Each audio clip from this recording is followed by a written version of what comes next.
नमस्कार, मैं हूं राजकिशोर। नमस्कार, मैं हर्षवर्धन त्रिपाठी।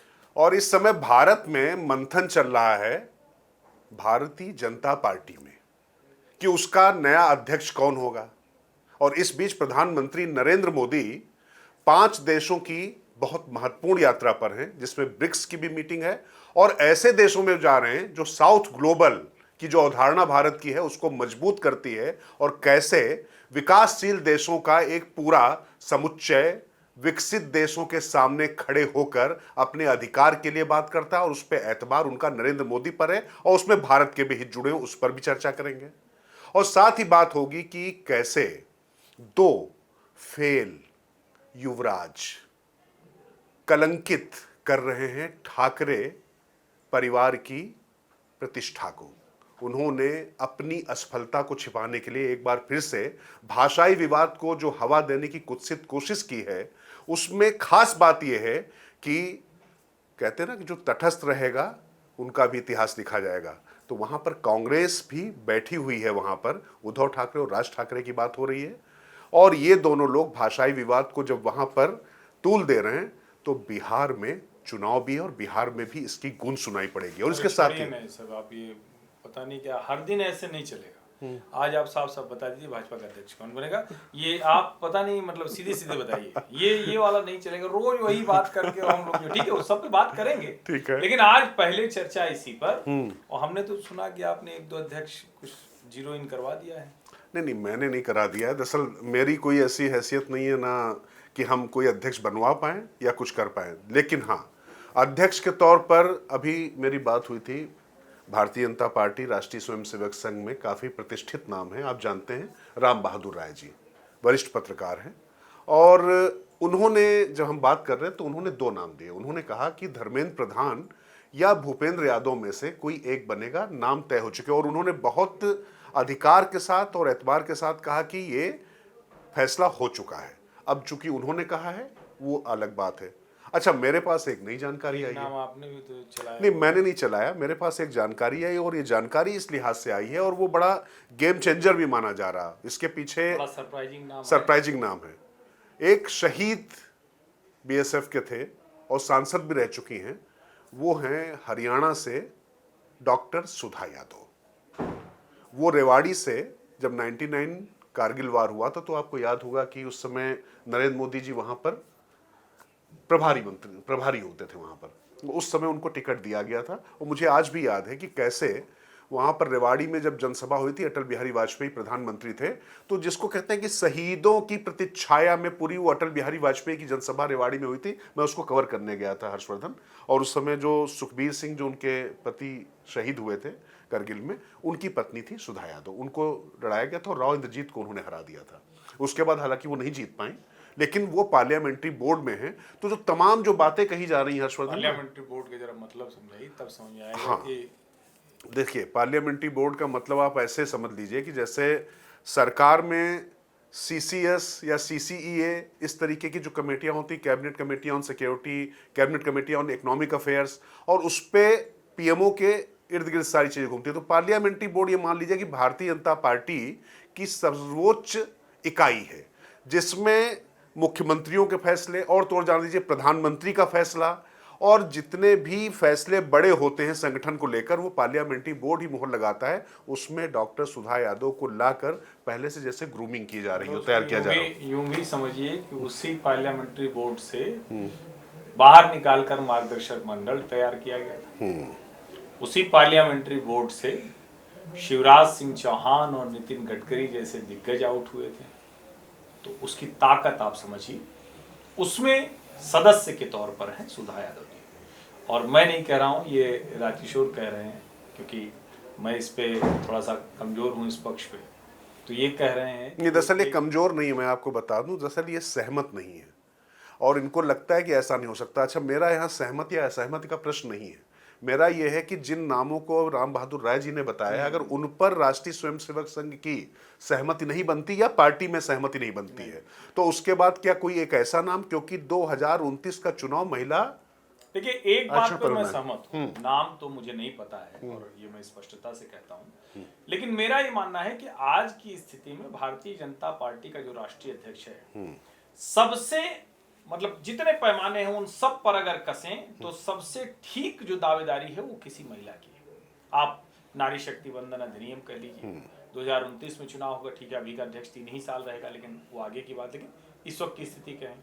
फिर अगर जो भाजपा संघ उस सब पर जो अलग अलग महिलाओं को लेकर जो कहा जाता है कि थोड़ा संकोच करते हैं, पीछे रह जाते हैं, नहीं करते हैं। फिर जो सुषमा स्वराज जी के समय आपको याद होगा कि कहा जाता था कि भाई कुछ भी हो जाए, सुषमा जी कितनी बड़ी नेता बन जाए, अध्यक्ष नहीं बनाया जाएगा। तो एक तरह से कहें कि उससे बाहर निकलना है। और पिछले कुछ वर्षों में संघ और भारतीय जनता पार्टी उन्होंने बड़े सलीके से जितने उनके ऊपर लगे कि अरे इसका विरोधी, इसमें हिचकिचाते हैं, वो सब उन्होंने करके दिखाया।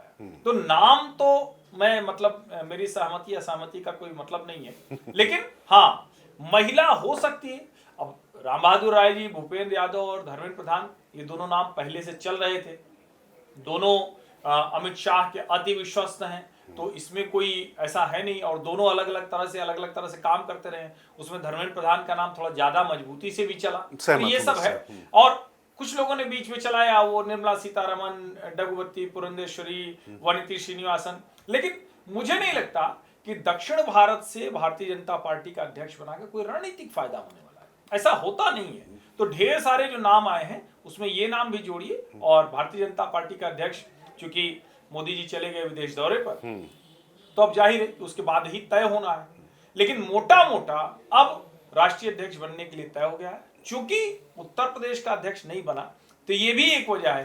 कहा यह भी जा रहा है कि अगर यहां कोई पिछड़ी जाति का अध्यक्ष बना तो उत्तर प्रदेश में ब्राह्मण अध्यक्ष की बुनियाद बन सकती है। लेकिन फिर लोग कह रहे हैं कि ब्राह्मण अध्यक्ष होगा और योगी जी मुख्यमंत्री होंगे, तो ये कैसे चल पाएगा। तो कई तरह के समीकरण हैं, लेकिन अब प्रतीक्षा करते हैं। और प्रधानमंत्री नरेंद्र मोदी जिस यात्रा पर गए हैं, मुझे लगता है वो भी बड़ी महत्वपूर्ण यात्रा है, उसकी बात करनी चाहिए। नहीं, बिल्कुल, मुझे उसी यात्रा पर आना, बस इस एक बात को मैं जोड़ दूं, दक्षिण भारत की जो बात करें, पुरंदेश्वरी का नाम तो वैसे भी खारिज इसलिए कर देना चाहिए हर्षवर्धन, क्योंकि चंद्रबाबू नायडू को नाराज करने का कोई मतलब नहीं है, तो पूरी तरीके से। और सुधा यादव का नाम इसलिए थोड़ा सा और आगे जा रहा है क्योंकि मैंने कहा शहीद की पत्नी है, पिछड़े वर्ग से भी हैं और हरियाणा से हैं, हिंदी बेल्ट में यादव सरनेम का भी मतलब है। मोहन यादव वैसे कितना फर्क डाल पाए मेरी आज तक समझ में नहीं आया, लेकिन अब ये भारतीय जनता पार्टी का अंदरूनी मामला है, वो जाने, उनका काम जाने। हमारे पास तो जो सूचनाएं आ रही वो आप तक पहुंचा रहे हैं, लेकिन जो देश की प्रतिष्ठा से, देश की रणनीति से जुड़ी हुई यात्रा है प्रधानमंत्री नरेंद्र मोदी की, ये बहुत महत्वपूर्ण है हर्षवर्धन। इसको समझना पड़ेगा कि वैसे तो ब्रिक्स के लिए जा रहे हैं, तो तमाम देशों में वो रुकते रुकते जा रहे हैं, और आप देखिए कि कितनी मेटिकुलस प्लानिंग है। जो हमने आपसे कहा कि ग्लोबल साउथ यानी लगभग 100 ऐसे देशों का मुल्क, और उसमें कई ऐसे मुल्क विकासशील जिनकी कोई चर्चा ही नहीं है, तो जैसे त्रिनिदाद टोबैगो है, जैसे इस तरीके के जो मुल्क हम बात करते हैं, मॉरिशस है, इनकी कोई बात करने वाला नहीं। तो प्रधानमंत्री मोदी ने उनकी तरफ देखना शुरू किया, उनकी बात करना शुरू किया, और वो सारे देश प्रधानमंत्री नरेंद्र मोदी की तरफ देखते हैं। और आपने देखा होगा कि किस तरीके से जब वो घाना में गए तो भारतीय परिधान में कैसे वहां के सांसदों ने उनका इस्तकबाल किया, कैसे उनका स्वागत किया। और ये बात सिर्फ फोटो आउट की नहीं है, इसको आप समझिए कि कैसे छोटे छोटे, ये एक तो होता है कि आप अपनी बाहुबल से और अपनी शक्ति से लोगों को जीतते हैं, लेकिन सिकंदर वो नहीं होता कहा जाता है, असली वो होता है जो लोगों के साथ संबंध बनाकर, संधियां बनाकर उनको जोड़ता है और सबको बराबर का दर्जा देकर फिर उसी तरीके से पूरी दुनिया के वर्ल्ड ऑर्डर को एक तरीके से फिर से नियोजित करने की कोशिश करी जा रही, क्योंकि जो कुछ मुल्क हैं अपने तरीके से हर्षवर्धन ये सब करते आते हैं। और यहां पर ध्यान रखना पड़ेगा, हम अर्जेंटीना भी जा रहे हैं। अर्जेंटीना जिसको हम कहते हैं कि जो सबसे, जो ट्रम्प को आप कहते हैं ना कि लिथियम बहुत ज्यादा पाया जाता है, तो जो एक क्या बोलते हैं, कौन सा मेटल बोलते हैं कि अर्थ मेटल, क्या रेयर अर्थ मेटल, तो लिथियम अभी हमारी जो ऊर्जा जरूरतें हैं उसके लिहाज से अर्जेंटीना हमारे लिए बहुत महत्वपूर्ण हो जाता है।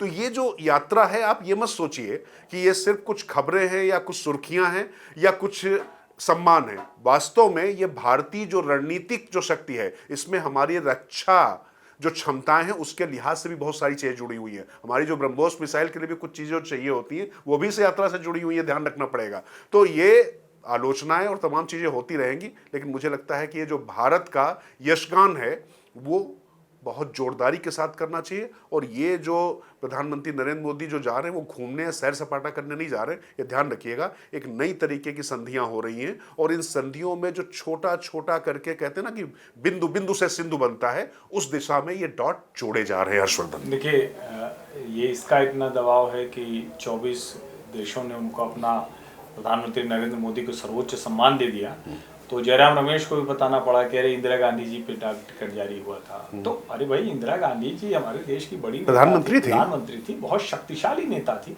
तो उनको कौन नकार रहा है?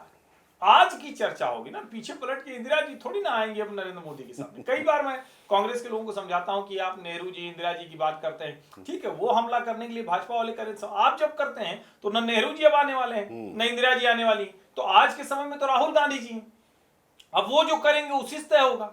और नरेंद्र मोदी जब विदेश जाते हैं तो ठीक है, एक प्रधानमंत्री की यात्रा होती है, लेकिन जिस तरह से वो इंडियन डायस्पोरा से कनेक्ट करते हैं, जिस तरह से अपनी रणनीतिक जरूरतों के लिहाज से चुपचाप समझौते करके आ जाते हैं, जिस तरह से ग्लोबल साउथ उनके पीछे खड़ा हो जाता है, जिस तरह से G20 की बैठक में बाकायदा उन्होंने अफ्रीकी देशों को शामिल करा लिया, ये सब रणनीतिक तौर पर विश्व मंचों पर बहुत बड़ी भूमिका निभाता है। और इसमें कोई एक समय नहीं है।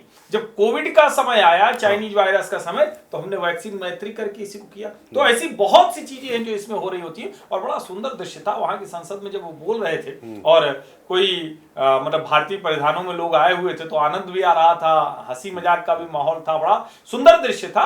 और वहां से चूंकि एक विरासत भी हमारी जुड़ी हुई है दुनिया के कई देशों में, ऐसे उसमें ट्रिनिडाद टोबैगो भी शामिल है, तो भारत के प्रधानमंत्री की यात्रा ग्लोबल साउथ की बड़ी आवाज के तौर पर, भारत की रणनीतिक जरूरतों के लिहाज से, और इस सब से देखें तो आज की दुनिया की जो उथल पुथल है उसमें अपनी जो स्थिति है उसको मजबूत करने के लिहाज से बहुत महत्वपूर्ण है। हर्षवर्धन, लेकिन इस बात पर भी जरा आपको चर्चा करनी पड़ेगी। मैं चाहता हूं दर्शकों को ये जरूर मालूम होना चाहिए कि जिस तरीके से जो जिन 2.5 मोर्चों की बात होती है, उस लिहाज से लोग कह सकते हैं कि उस पर इसका क्या असर पड़ने वाला है, लेकिन वो जो 2.5 मोर्चे हैं किस तरीके से हमारे खिलाफ पूरा काम कर रहे हैं पाकिस्तान, वो पूरा आप डिटेल बताइए। लेकिन मोदी जो है कैसे वैकल्पिक स्रोत जो है उनको ढूंढकर अपनी जो तैयारी कर रहे हैं, और धीरे धीरे जब अभी ये हुआ ना ऑपरेशन सिंदूर, तब समझ में आया कि पिछले 10 वर्षों में भारत ने किया क्या है।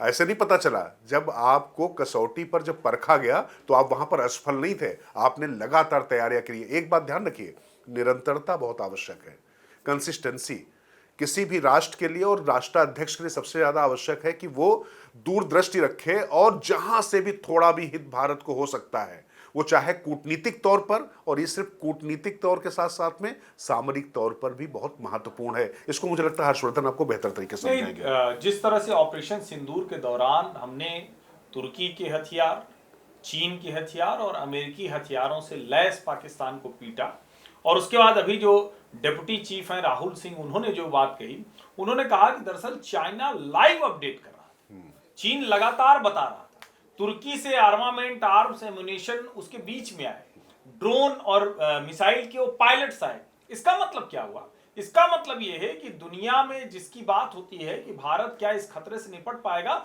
वो हमने एक बार निपट के दिखा दिया। अब इसके आगे का है, क्योंकि चीन जाहिर है उसकी जो टेस्टिंग होनी थी वो हो गई है, तो वो उसके आगे के एडवांस टेक्नोलॉजी की बात करेगा। भारत भी उसके आगे की टेक्नोलॉजी पर काम करना शुरू करेगा। हम जो मेक इन इंडिया आत्मनिर्भर भारत की बात करते हैं, जिसने तुर्की के ड्रोन मिसाइल, चाइना के मिसाइल और अमेरिका के जो फाइटर थे उन सबको परास्त किया, वो समझना बहुत जरूरी है। और इसमें एक बात समझिए, ये सब हो ही इसलिए पाया क्योंकि पिछले 10 वर्षों में मेक इन इंडिया डिफेंस में कमाल का हुआ। यानी हम कहां जो है एक पूरी तरह से इंपोर्टर कंट्री थे, अब एक्सपोर्टर हो गए। अब हम 25,000 करोड़ से अधिक का हमने एक्सपोर्ट कर दिया। पिछले 10 सालों में अगर कहें तो 88,000 करोड़ की मैन्युफैक्चरिंग हमने कर दी।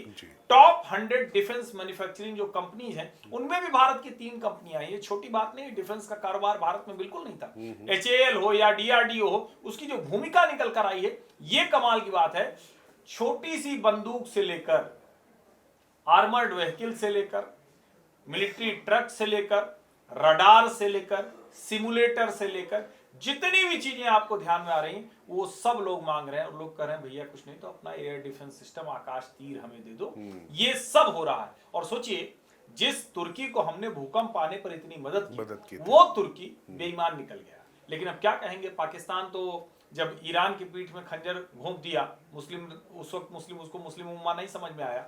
तो इसका सीधा सा मतलब है कि वो एक ऐसा मुल्क है जो बदहाल है, फटे हाल है, चिथड़ा है, भिकमंगा है, उसको जो भी थोड़ी भीख देगा उसके हिसाब से वो गाना गाने लगेगा। लेकिन हाँ, ये चिंता तो बड़ी है और भारत उसको करता भी इसीलिए। जब अजरबैजान ज्यादा करता है तो आर्मीनिया से जाके मिल के आते हैं भारत के विदेश मंत्री, तो ओवरऑल ग्रीस के साथ संबंध बनाते हैं। तो जो दुनिया की जो स्थिति है, जियोपॉलिटिकल कंडीशंस है, उसमें भी ये बहुत महत्वपूर्ण है। अच्छा, अभी देखिए क्या हुआ कि जो पाकिस्तान की जो आर्मी का अभी ट्विटर हैंडल है, उसमें आपने देखा होगा निशाने हैदर एक शेर खान को दिया गया है। ये शेर खान को पहले इसी पाकिस्तान ने कारगिल युद्ध के समय लेने से मना कर दिया, कहा था ये नॉन स्टेट एक्टर है, आतंकवादी है। आज की तारीख में जो वहां का फील्ड मार्शल क्या बोले, फील्ड मार्शल ना, आसिम मुनीर। दरअसल है क्या ना कि आपने देखा ही था, जब क्रिकेट खिलाड़ी बोलते हैं तो पाकिस्तान वाले जब बोलते हैं तो कहते हैं भाई उनकी अंग्रेजी ध्यान मत दो, हाँ। बोल रहे हैं ये कम नहीं। तो वहाँ क्या है, फील्ड ही फील्ड हो जाता है, फील्ड ही फील्ड हो जाता है। तो ये समान है वहाँ। ठीक है, बाकी आप समझदार हैं, कोई दिक्कत नहीं। तो आसिम मुनीर ने अब उनको निशाने हैदर दे दिया, मतलब जिसको नॉन स्टेट एक्टर कहा। उस देश का जरा चरित्र समझिए, आप सोचिए कि किस व्यक्ति से आपको लड़ना पड़ रहा है, कैसे मुल्क से आपको लड़ना पड़ रहा है, कि वो जिसको बता रहा आतंकवादी, आज की तारीख में उसको पाकिस्तान का सर्वोच्च सम्मान दिया जा रहा है। अब ये आसिम मुनीर वहां पर डोनाल्ड ट्रंप के साथ बैठकर जो है दस्तरखान पर बैठता है। इसको लेकर भी बड़ी कहानियां आई हैं। कहानियां आई कैसे जो है तमाम जो पाकिस्तानी बैंक हैं उसमें जो ट्रंप के अपने जो तमाम जो कारोबारी, उसमें बिटकॉइन तमाम चीज़ें आ रही है, उसको छोड़ देते हैं। लेकिन आप समझ लीजिए कि ये व्यक्तिगत रिश्ते जो है ना, वो बहुत दिन तक नहीं चल सकते। लेकिन पाकिस्तान जिन लोगों को पहले नकार रहा था, आज उसने उनको निशाने हैदर देकर ये तो बता दिया ना कि कारगिल में उसकी सीधी प्रत्यक्ष भूमिका थी। और इसी तरीके से ऑपरेशन सिंदूर को लेकर भी जब कोई सवाल उठाए तो इस ट्वीट को और ये निशाने हैदर सबके आगे आप बढ़ा दीजिए। भारत ने भी रणनीति बदली है। चीन को सीधे सीधे कहना कि चीन लाइव फीड दे रहा था, फीडबैक दे रहा था, इंटेलिजेंस दे रहा था, स्पाई की तरह काम कर रहा था, क्योंकि हमने इंटरसेप्ट किया है ना, हमने इंटरसेप्ट किया। हाँ, इसका मतलब ये हुआ कि जो लोग बार बार कहते हैं चीन से, तो चीन को भी हमने समझ लिया। चीन का भी सीधे नाम लेने में हमारे डिप्टी चीफ को कोई दिक्कत नहीं होती। और इसका मतलब ये कि हमारी भी अपनी तैयारी जो है वो उस लिहाज से पूरी तरह से है।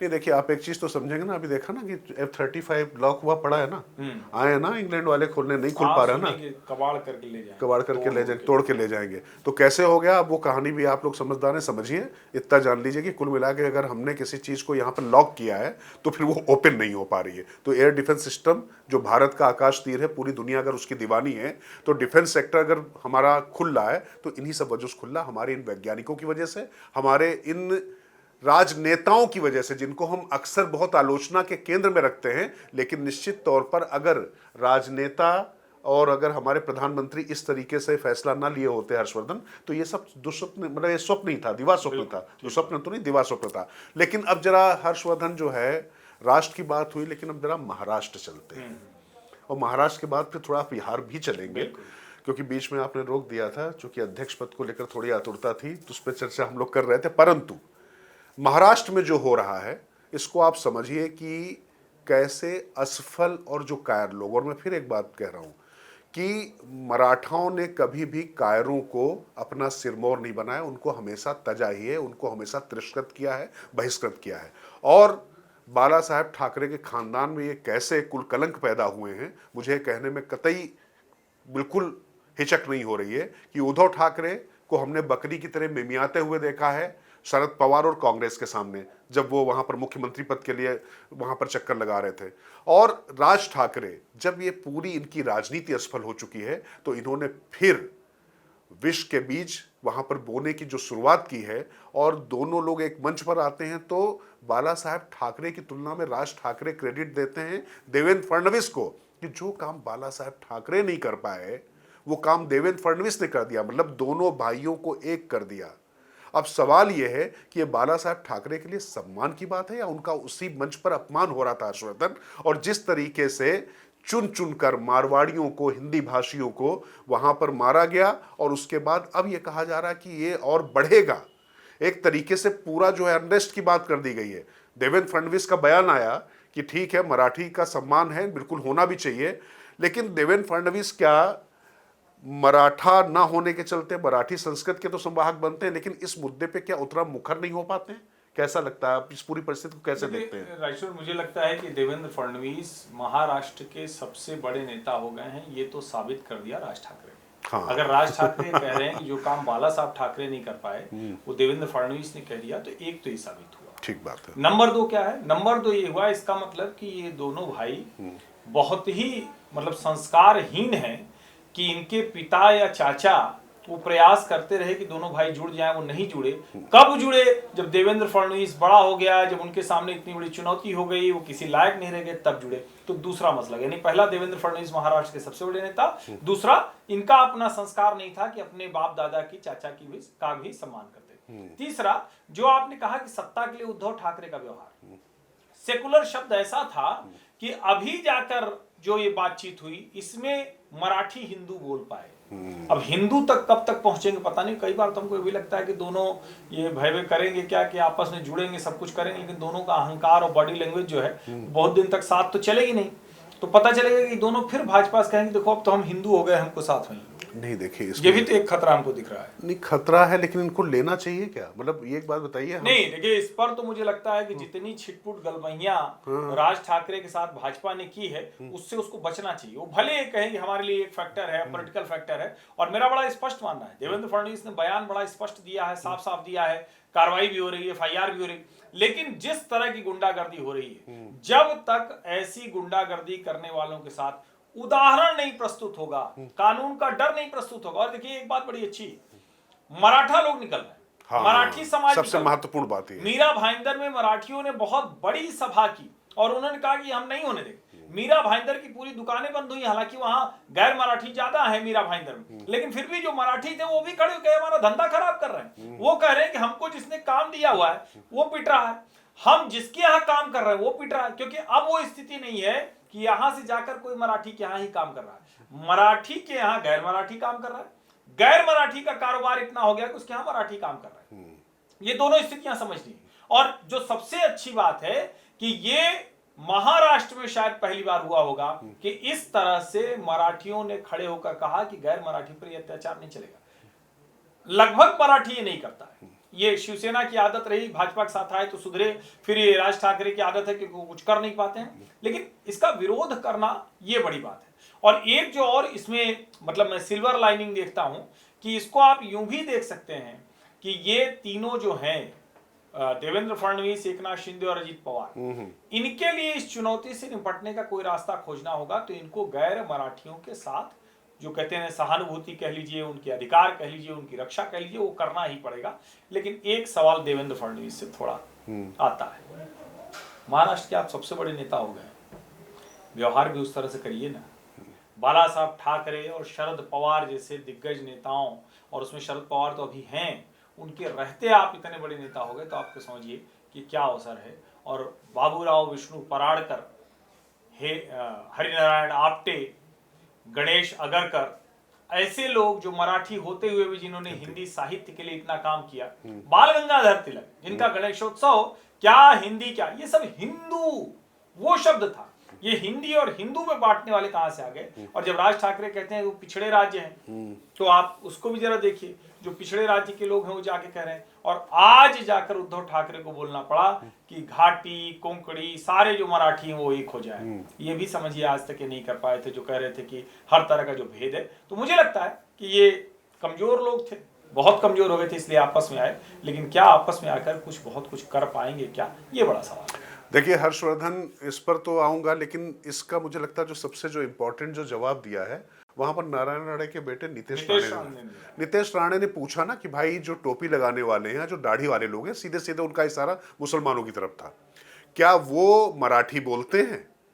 क्या राज ठाकरे या महाराष्ट्र नवनिर्माण सेना के लोग क्या उनके बीच में जाकर कुछ करते हैं? और आपने एक वीडियो भी देखा होगा, वायरल हुआ था, उसने जो है मुस्लिम बस्ती में जाकर उससे जबरदस्ती मराठी बुलवाने की कोशिश की थी, और जो मराठी बुलवाने जो गया था बाद में वो हिंदी बोल रहा था वहां पर। अच्छा देखिए, हिंदी, मराठी, तमिल, मलयालम, इस चीज को एक बात आप समझ लीजिए, ये भाषा कोई विवाद है ही नहीं, ये असफल लोग जो हैं, फ्रस्ट्रेटेड, कुंठित लोग हैं, वो लोग ये प्रयास करने की कोशिश कर रहे हैं। अच्छा देखिए, प्रियंका चतुर्वेदी को मैंने सुना हिंदी में बता रही थी कि बड़ा यह ऐतिहासिक मिलन है, यानी हिंदी विरोध पर जो ऐतिहासिक मिलन हुआ, आनंद दुबे जो प्रवक्ता है, मैंने उनको सुना, वो भी हिंदी में बता रहे थे कितना बड़ा काम हो गया। एक शालिनी ठाकरे मेरे ख्याल से, या नाम उनका मैं भूल रहा हूँ, वो नेता मैंने सुना, वो भी हिंदी में बता रही थी।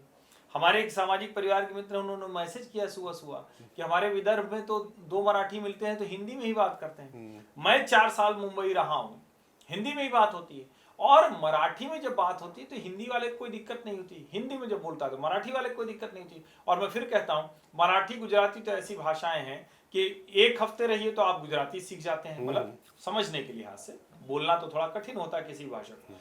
15 दिन, 20 दिन या 1 महीने रह जाइए तो मराठी आप समझने लग जाते हैं।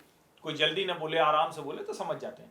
बोलने के लिए आपको अभ्यास करना होगा, लेकिन क्या इसकी आवश्यकता आज के आधुनिक युग में है, जहां तकनीक की मदद से 30 सेकंड के अंदर किसी भी भाषा से किसी भाषा में अनुवाद किया जा सकता है? बिल्कुल। क्या ये कोई मसला रह गया है? और भाषा विवाद सिर्फ और सिर्फ इसलिए कि हमारी दुकान बंद हो रही है, हमारी राजनीतिक स्थिति कमजोर हो रही, ये करना ठीक नहीं। और आप मार पीट कर, फिर वही सवाल है, मुकेश अंबानी से बात करो ना, गौतम अडानी से बात करो ना, एक दिन किसी दिन सलमान खान से कह दो ना, एक दिन किसी दिन आमिर खान से कह दो ना, एक दिन किसी दिन शाहरुख खान से कह दो ना, इन अमिताभ बच्चन से कहो ना, सिर्फ मराठी के अलावा और कोई नहीं चलेगा। ये मतलब विवाद ही पूरी तरह से गलत है। लेकिन ये ठाकरे भाई आगे, हम तो एक चीज से हम प्रसन्न होते हैं, देखिए परिवार मिले तो हम तो प्रसन्न होते हैं, चाहे जिस वजह से। लेकिन ये जो कर रहे हैं ये मिलन नहीं है, ये महत्वाकांक्षाओं के विस्फोट के दूसरे चरण की तैयारी। नहीं, दरअसल ये मिलन तो बिल्कुल नहीं है हर्षवर्धन। कुल मिला के मान के चलिए कि ये जो 2 असफल लोग जो है एक दूसरे का कंधा तलाश रहे हैं, रोने की कोशिश कर रहे हैं। और यहाँ पर एक बात ध्यान रखिएगा, बहुत इसको वैसे आप समझिएगा कि पाखंड की पराकाष्ठा यह है कि जब मुख्यमंत्री थे उद्धव ठाकरे, उस समय जो त्रिभाषा फार्मूले को लेकर जो कमेटी की रिपोर्ट थी, संस्तुति की थी उद्धव ठाकरे ने कि मराठी और अंग्रेजी और हिंदी तीसरी अनिवार्य भाषा बनाई जाइए। 1 से 12 तक कहा था। 1 से 12 तक। सोचिए, ये उद्धव ठाकरे ने कहा था, और आदित्य ठाकरे भी हिंदी में बोल रहे थे। और ये उद्धव ठाकरे आए थे, जब मुझे याद है कि अयोध्या जब पहुंचे थे तो यहाँ पर आरती भी कर रहे थे, हिंदी में बाइट भी देकर जा रहे थे और सब कुछ बोल रहे थे। अच्छा, सवाल ये है कि हम और हर्षवर्धन यहाँ पर बैठे हुए हैं, भारतीय साहित्य का जब नाम आएगा तो शिवाजी सावंत को सब जानेंगे।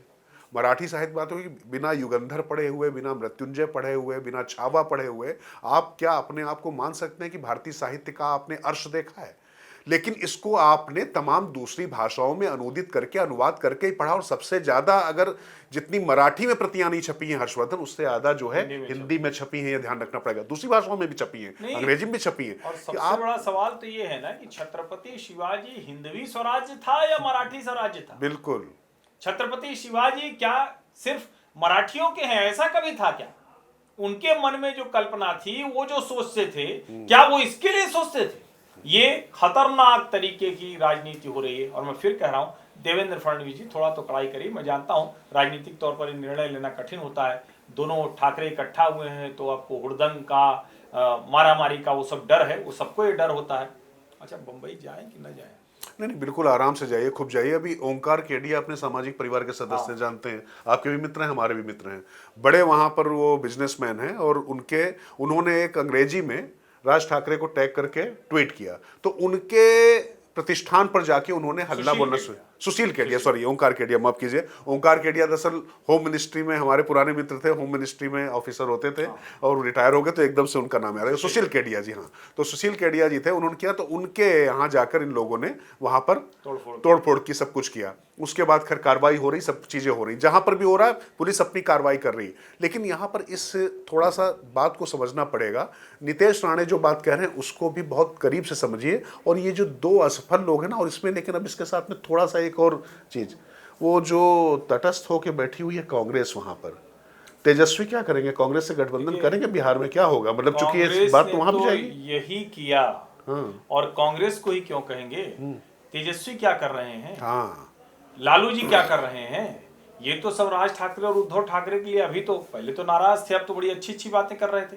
और मैं फिर कह रहा हूं, ये अपनी जमीन तलाशने की कोशिश है। ये खत्म हो रही थी शिवसेना, खत्म हो रही थी एमएनएस, लेकिन भैया क्या करोगे? शिवसेना में तो उद्धव बाला साहब ठाकरे लगा दिया है। ये भी जरा आप सोचिए, शिवसेना बाला साहब ठाकरे नहीं किया, शिवसेना बीटी कर देते हैं। यूबीटी किया है। यूबीटी क्यों किया? उभाटा। क्या उद्धव बाला साहब ठाकरे की कोई है क्या?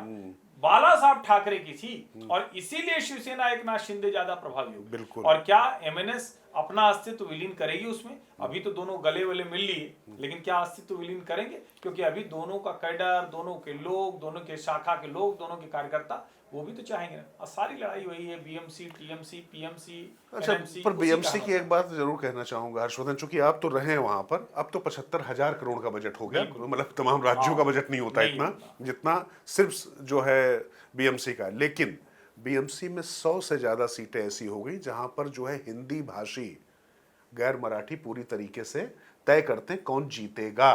तो कुल मिला के देवेंद्र फडणवीस ने तो हिंदी वहां लागू ही कर दी थी, और मराठी से कोई समझौता नहीं है, समझौता नहीं, तो कोई मराठियों के साथ में कोई इस तरीके की बात नहीं। और खुद देवेंद्र फडणवीस खुद मराठी खुद है, मराठी। तो ऐसा तो है नहीं कि कोई वो बाहर से आ गए। तो ये जो हारा कीरी आप नहीं लग रही है, आपको लग नहीं रहा कि कांग्रेस भी वहां पर चुपचाप जिस तरीके से बैठी हुई, जो थोड़ा बहुत उनके जो बीच बचे हुए थे, मैं बिहार तो बाद में आऊंगा, लेकिन मुंबई के अंदर ही पूरी तरीके से अपने आप को इन्होंने खत्म कर लिया, आत्महत्या कर ली। आत्महत्या कदम नहीं है। बिल्कुल है, आप बिल्कुल ठीक कह रहे हैं। और वैसे भी भारतीय जनता पार्टी की पिछले बीएमसी चुनाव में सिर्फ 2-3 सीटें पार्षद की कम थी, इसके बावजूद भारतीय जनता पार्टी ने बीएमसी दे दी थी शिवसेना को। लेकिन अगर शिवसेना से निकलकर जो उद्धव ठाकरे और अब एमएनएस राज ठाकरे सोचते हैं कि उनके साथ जुड़ने से कोई बहुत बड़ा परिवर्तन हो जाएगा, मुझे कतई नहीं दिखता। भारतीय जनता पार्टी, एकनाथ शिंदे और अजित पवार ये बीएमसी में क्लियर कट मेजॉरिटी लेकर आएंगे। और मुझे तो लगता है कि भारतीय जनता पार्टी अकेले ही उस जगह पर खड़ी होगी जहां हो सकता है कि वो अपने आप ही बीएमसी में भी बहुमत हासिल कर ले। नहीं, वो तो साफ साफ देखो इसलिए भी दिखाई पड़ रहा है हर्षवर्धन, जो अभी हालिया चुनाव हुए सिर्फ बात उतनी नहीं है, और लगातार जिस तरीके से अधीरता में ये लोग कदम उठा रहे हैं वो भी साफ साफ दिखाई पड़ रहा। अच्छा, राजनीतिक तौर पे कितनी अपरिपक्वता हो सकती है आप सोचिए। जो बात आपने कही हिंदवी स्वराज और बाला साहब ठाकरे की हिंदुत्व की बात, और आप यहाँ पर कहाँ खड़े दिखाई पड़ रहे हैं। लेकिन अब यहाँ से सीधे हम चलते हैं बिहार की तरफ, क्योंकि बिहार में इसलिए मैं जोड़ रहा हूँ क्योंकि लालू प्रसाद यादव भी नहीं बोल रहे हैं, तेजस्वी भी कुछ नहीं बोल रहे हैं, कांग्रेस वहां पर बैठी हुई है, वहां पर जो है हिंदी भाषियों पर अत्याचार हो रहा, उन पे उनके साथ में मारपीट हो रही है। तो मतलब कुल मिला के जो है ठाकरे बंधुओं की जो ये दोस्ती है, अब इसको देखो मैं भरत मिलाप जैसा पवित्र शब्द नहीं दे सकता, ये पूरी तरीके से जो है मजबूरी की दोस्ती है, और कुल मिला के किसी को और नहीं, किसी को ठौर नहीं। और ये जो हर्षवर्धन ने कहा, मैं इससे बिल्कुल सहमत हूँ। पता नहीं कितने दिन ये चलने वाली है, क्योंकि अभी हिंदी गानों पर अभी डांस करते दिखाई पड़े थे इन दोनों के बच्चे, आदित्य ठाकरे भी और राज ठाकरे का बेटा भी, वो हिंदी गाने पर आपने देखा होगा थिरकते हुए उनको। नहीं, वो तो मान लीजिए कि जब बड़ा आदमी करता है तो सब नाचते हैं, कोई दिक्कत नहीं। उसके घर की शादी विवाह उस सब में तो नाचते ही हैं। और इसीलिए लोग पूछ रहे हैं ना भैया कि किस भाषा में मुकेश अंबानी से बात करते हो, किस भाषा में गौतम अडानी से बात करते हो। ये हर कोई इसीलिए पूछा। मैं फिर कह रहा हूँ, सब गरीबों पर ही। अच्छा, मान लीजिए कि कोई अकेले चला जा रहा है, उसको 4 लोगों ने मिलकर पीट दिया, तो इसमें कौन सी बात? इसीलिए कायर कह रहा हूँ ना मैं। एक बुजुर्ग आदमी, एक मारवाड़ी बेचारा वहां पर जो मिठाई खिला रहा है, नमकीन कर रहा है, आपने उसको मारा। मराठी को इन लोगों ने मारा। हाँ। मराठी के घर के सामने खड़े होकर हंगामा किया। बिल्कुल। एक व्यक्ति जो गैर मराठी था, वो मराठी बोल रहा था, फिर भी उसको मारा।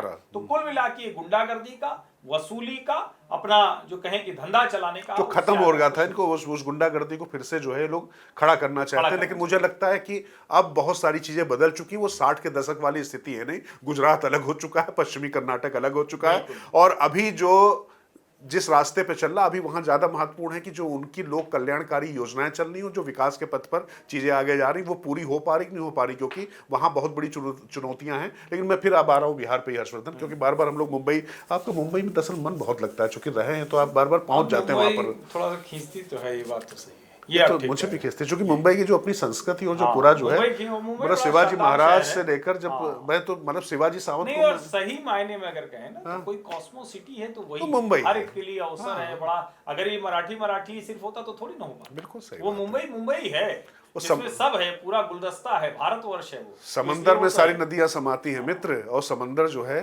वहाँ का बड़ा समावेशी है। चर्चा कर दे रहे हैं, अब जाना पड़ेगा मुंबई जल्दी, बहुत मतलब इच्छा हमें भी ले याद आ गई। हमें भी ले चलिएगा, वो मरीन ड्राइव वाला, हमें भी ले चलिएगा। ठीक है, चलते हैं, फिर योजना बनाते हैं। तो कटिंग चाय भैया सुनो, मार रहा हूँ, नहीं पिटाई मत करना। कटिंग चाय मराठी समझ लेते हैं, बोल नहीं पाते हैं, लेकिन पिटाई मत करना। नहीं, मैं कह रहा कटिंग चाय और जो है मतलब जो है पाव बन मक्खन, हाँ ठीक है ना, वो साथ में। ठीक है, तो आ रहे हैं मुंबई जल्दी हम दोनों लोग। बड़ा पाव भी खाएंगे। मतलब राज की बात हर्ष के साथ अब एक जल्दी वहां से करेंगे। ठीक है ना। लेकिन अब थोड़ा बिहार चल लेते हैं, क्योंकि बिहार तो हम लोग को जाना ही पड़ेगा, क्योंकि बिहार में चुनाव है। लेकिन अब बिहार में जो है अभी सूची को लेकर बहुत कुछ हो रहा था हर्षवर्धन, उस पर बड़ा दिक्कत हो रही थी लोग को कि भैया क्यों जांची जा रही है, फर्जी मतदाता अगर नहीं रह रहे हैं तो उसमें पता नहीं क्या दिक्कत हो रही थी। लेकिन इस मुद्दे पर चुप्पी क्या कहलाती है, और मैं बस बार बार यही आपसे समझना चाह रहा हूं कि कांग्रेस तो वहां पर खड़ी दिखाई पड़ रही है राज ठाकरे उद्धव ठाकरे के साथ में, तो ये जो महागठबंधन है वहां पर, उसको इंडी ब्लॉक कहेंगे कि नहीं कहेंगे? नहीं कहेंगे ना। केजरीवाल ने तो कह दिया कि हम अलग लड़ेंगे, कहना भी नहीं चाहिए। केजरीवाल ने तो कह दिया कि हम अलग लड़ेंगे, ठीक बात है ना। तो अब इंडी ब्लॉक तो बचा नहीं। बिल्कुल। लेकिन अब ये बताइए कि बिहार में जब वहां पर सिर्फ बिहारियों को ही मारने की बात की जा रही है, उनके खिलाफ घृणा फैलाई जा रही है, उस कांग्रेस के साथ में तेजस्वी और लालू, कन्हैया क्या करेगा? नहीं देखिए, अब किसी कुछ करने की बहुत गुंजाइश है नहीं। अच्छा, तेजस्वी यादव ही अब वहाँ का ध्रुव है, धुरी है, ठीक है, वो वही धुरी है। चलिए ये क्लियर कर दिया। मतलब कन्हैया कुल मिला के जो है जितना बंसी बजानी थी बजा चुके हैं। नहीं, वो तो बिल्कुल कुछ है ही नहीं। और कन्हैया को भी पता पानी है बचेगा कि कि नहीं? राजनीति खत्म हो पानी जाएगी। बचेगा कि नहीं, बिहार मुझे का? नहीं लगता वो अडानी लेके जाएंगे। ठीक है, सड़क बन गई तो अडानी टैंकर में ला देंगे और पानी लेके चले जाएंगे। तो बिन पानी सब सून हो ही गया। लेकिन देखिए, बिहार जो है ना, सचमुच वहाँ के लोगों को सोचना चाहिए। हालांकि मैं बार बार कहता हूँ कि जातियों में तो हर समाज बटा हुआ है, लेकिन बिहार में खांचा बड़ा इंटैक्ट है। हाँ, नेता कहीं भी चला जाए जाति वहीं रहती है। नीतीश कुमार कहीं भी चले जाए वो कभी कम्युनल हो जाते हैं, कभी सेकुलर हो जाते हैं। कानून व्यवस्था का हाल ये है कि दिन दहाड़े पटना में गोली मार दी गई। कानून व्यवस्था का हाल ये है कि शराबबंदी के बावजूद हर दूसरे चौथे दिन शराब माफिया दिखता है। कानून व्यवस्था का हाल ये है कि बालू माफिया की लड़ाई दिखती है। तो कुल मिला के हालात बहुत अच्छे नहीं। उसकी वजह ये है कि नीतीश कुमार दरअसल मुख्यमंत्री की कुर्सी पर रहने के योग्य नहीं। उनकी न तो मानसिक स्थिति है, न शारीरिक स्थिति है, न कोई स्थिति है। भारतीय जनता पार्टी को लगता है कि 15-17% मत कहीं और न चला जाए। मुझे लगता है कि इस बार बिहार की जनता को जरा ये सोचना चाहिए कि किसको देना है, वोट देना है तो उसका परिणाम क्या होगा। और बिहार बिना सुधरे देश में सुधार की कोई भी बात बेमानी है, ये इसको समझिए। मैं मतलब जो कुछ मुंबई और महाराष्ट्र में हो रहा है वो बिल्कुल गलत है, लेकिन ये कहना कि नहीं एक राज्य को या दो राज्य को सिर्फ ऐसे देखा जाएगा कि वो श्रम दे रहे हैं, वो लेबर फोर्स सप्लायर हैं, ये भी कतई ठीक नहीं। ये बड़ी उर्वर भूमि है, इसलिए इसको ठीक करना ही चाहिए। और हमने उत्तर प्रदेश में बहुत कुछ ठीक होते हुए देखा है, बिहार में भी ठीक हो सकता है। तो मुझे लगता है कि उसके लिए क्या मतलब तैयार है बिहार की जनता। और जो ये बात आ रही ना कि वोटर लिस्ट वाली, बड़ी विचित्र है। जो चीफ इलेक्शन ऑफिसर बिहार है उन्होंने सब कुछ बहुत साफ साफ बता दिया। 1.5 लाख से अधिक बूथ लेवल एजेंट इन सभी पार्टियों ने दे दिया। उन सब ने मिलकर बाकायदा वो जो फॉर्म होता है एन्यूमरेशन फॉर्म, वो सब लोगों को जा रहा है। 87% एन्यूमरेशन फॉर्म लोगों का मिल चुका है। बाकायदा उसका प्रोसेस है, आप जाके ऑब्जेक्शन कर सकते हैं। बीएलओ वहां जा रहा है, बीएलए यानी बूथ लेवल एजेंट जो पार्टियों के हैं वो मदद कर रहे हैं। और अगर वो लोग मदद करें तो एक दिन में 50 फार्म एक बीएलए कर सकता है। ठीक बात है। अगर 50 कर सकता है तो 1.5 लाख का मतलब 75 लाख हो गया। 50 1 लाख मतलब 50 लाख, और अगर उसमें 50 और जोड़ दें तो 25 यानी 75 लाख हो गया। अगर ये हो सकता है तो 7 करोड़ 90 लाख मतदाताओं को कोई मुश्किल नहीं होगी। दूसरा, बहुत साफ प्रोसेस है ऑब्जेक्शन का भी, निकालने का भी, और 11 डॉक्यूमेंट है जिसको दिया जा सकता है। तो ठीक है। और अगर नहीं हो पाएगा तो सारी पार्टियों को मिलकर कहना चाहिए कि चुनाव और आगे बढ़ाइए। लेकिन ये कहना कि पुनरीक्षण ही ना करिए, बिल्कुल, ये तो बड़ा, ये तो लगता है कि जैसे ना कि कुछ डर अंदर समाया हुआ है। नहीं, लोगों को पता है ना कि वोट कैसे बने हैं, कैसे बनवाए गए हैं। और ये दिल्ली में हम लोगों ने देखा है हर्षवर्धन, खासतौर से जहां पर हम लोग बैठे हुए हैं, यहाँ पर हम लोगों ने देखा कि कैसे पूरे जो है एक मकान में जो है कितने हजार वोट बन जाते थे। मुंबई का भी एक ऐसा मामला आया था। तो ये जो फर्जी वोट बनाते थे, अब इसमें क्या हो रहा है कि पूरा सबके पास समान अवसर है। बल्कि मैं यूं कहूं कि चुनाव की शुचिता सुनिश्चित करने के लिहाज से ये अपने आप में बहुत ही क्रांतिकारी कदम है। इसका स्वागत करना चाहिए। और अपना श्रम करके, भाई दूसरे प्रदेशों में जाकर अगर आप इतना श्रम कर सकते हैं तो अपने यहाँ बिल्कुल जो है शुचितापूर्ण चुनाव करने के लिए क्या समस्या है। 75 लाख जो आंकड़ा दे ही दिया है हर्षवर्धन ने, और 7 करोड़ से कुछ ज्यादा अगर मतदाता हैं, तो ये अगर आप पूरी प्रक्रिया करेंगे तो चुनाव से पहले एक तरीके का चुनाव हो रहा है। और ये चुनाव एक वार्म अप हो रहा है तमाम कार्यकर्ताओं का भी, तमाम राजनीतिक दलों का, कि वो कितना एक्टिव होकर अपने सही वोटरों को वहां पर कायम रख पाते हैं। और कितने फर्जी वोटर हैं, क्योंकि अभी तो वैसे पता चल नहीं पाता हर्षवर्धन। मतलब हर्षवर्धन ने किसको वोट दिया, राजकिशोर ने किसको वोट दिया, कैमरे के पीछे ज्योति रावत जी खड़े हैं, उन्होंने किसको वोट दिया है, ये तो पता नहीं चल पाता है। लेकिन ये पता चल जाता है कि ये वोट कट हमारे जाए। वोटर कटवा दिया, हमारे वोटर जुड़वा तो इसका मतलब हमारे वोटर एक जगह इकट्ठा करके रखे गए थे। कमाल है, तो चोर की दाढ़ी में तिनका है, पूरी दाढ़ी ही चोर की है। बिल्कुल बिल्कुल बिल्कुल यही है एकदम। तो फिर भाई चिल्लाइए। अगर ये पूरी जो प्रक्रिया है, इसमें अगर फर्जी मतदाता को दूर करने का कोई भी प्रयास हो रहा है, तो कोई भी लोकतांत्रिक मूल्यों पर भरोसा करने वाला व्यक्ति जो उसका सम्मान करता है, वो निश्चित तौर पर इसका स्वागत करेगा। बिल्कुल। समस्या क्या है? तो मुझे लगता है कि अब इनको वोटर जोड़ने घटाने दिए जाए, उनको नहीं, कम और करने ये दिया करना जाए। ही पड़ेगा, जहां है वहां उसको ठीक कीजिए। और हम उम्मीद करते हैं कि बिहार का जो चुनाव है वो नई मतदाता सूची के साथ ऐसा होगा कि बाद में राहुल गांधी मतदाता सूची पर सवाल न उठाए, महाराष्ट्र की तरह। राहुल गांधी का भी नाम ले दिया आपने। वो बिहार में बाकायदा कैंपेन चल रही है और सैनिटरी पैड बांटे जा रहे हैं, तो उसमें जो फोटो है, पैडमैन राहुल कह सकते हैं, मतलब अक्षय कुमार मोदी के करीबी माने जाते हैं, और उनसे प्रेरणा ले ली राहुल गांधी ने पैडमैन। फोटो डाल दिया। आइडिया तो अच्छा है कि मोदी जी की हर जगह फोटो थी, तो राहुल जी की तो आइडिया तो अच्छा है। आइडिया अच्छा है। देखिए, कुल मिला के मैं तो कहूंगा कि भाई अगर स्त्रियों को स्वस्थ रखने के लिहाज से कोई कदम उठाया जा रहा है तो अच्छी बात है। मतलब मुझे लगता है कि इस तरीके की चीज़ें ठीक होती, लेकिन राहुल गांधी सिर्फ पैडमैन बने रहेंगे या वहां पर जो है जाकर वाकई बहुत मेहनत करेंगे, जैसे कन्हैया वनैया को उतार दिया था? ये क्या पता लग नहीं, ये थोड़ा सा लगता है दिल्ली की तरह ही जैसे हाँ, हालत लग रहा दिल्ली है। जैसा ही हाल है कि वो चले जाएंगे बीच बीच में, बीच में उसका चले किसको जाएंगे। नुकसान होगा, किसको फायदा होगा, ये देखने की बात होगी। लेकिन बिहार का चुनाव रोचक बहुत हो गया है, प्रशांत किशोर भी अच्छा रोचक कर रहे हैं, तो कुल मिला के बहुत रोचक चुनाव हो गया है। और मतलब इसको कहते हैं ना, बिहार की जनता के पास अवसर है कि वो कुछ चमत्कारिक परिणाम दे दे। तो प्रशांत किशोर जो है वो मतलब नहीं, केजरीवाल एक चीज मैं कहूँ, एक चीज तो मतलब मुझे लगता है बिहार की जनता को सोचना चाहिए, चौचक।